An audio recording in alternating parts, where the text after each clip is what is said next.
आवाज जनतेचा, लढा सर्वसामान्य जनतेच्या न्याय व हक्कांसाठी।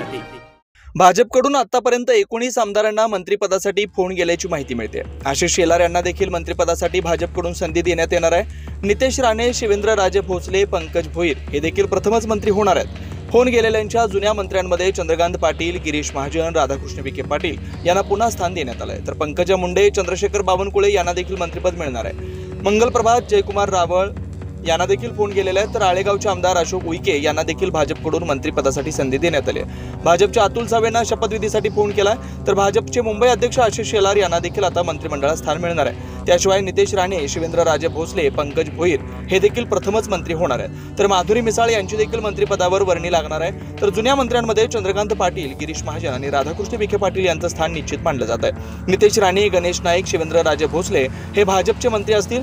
यासोबतच जयकुमार रावळ, पंकजा मुंडे आणि मंगल प्रभात लोढा यांनीही मंत्रिपदाची लॉटरी लागली। राधाकृष्ण विखे पाटील, गिरीश महाजन आणि चंद्रकांत पाटील हे देखील मंत्रिमंडळात कायम राहतील। त्याशिवाय पंकज भोयर, जयकुमार गोरे आणि मेघना बोर्डीकर यांचाही भाजपकडून समावेश करण्यात आला। त्याशिवाय अतुल सावे, माधुरी मिसाळ आणि संजय सावकारे हे देखील महायुतीच्या मंत्रिमंडळात पाहायला मिळतील।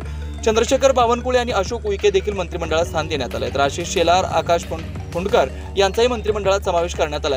तेव्हा भाजपकडून आतापर्यंत 19 आमदारांना मंत्रिपदासाठी फोन केलेत। दुपारी 4च्या दरम्यान हा शपथविधी सोहळा पार पडणार आहे। शिंदखेडा मतदारसंघाचे आमदार जयकुमार रावळ हे सुद्धा मंत्रिपदाची शपथ घेणार आहेत। फडणवीसांसारख्या अभ्यासू नेत्यासोबत काम करण्याची संधी मिळाल्याचा आनंद आहे। नवनवीन घडामोडी आणि सत्य बातमी पाहण्यासाठी आजच आमच्या YouTube चॅनलला सबस्क्राइब करा, शेअर करा आणि लाईक नक्की करा।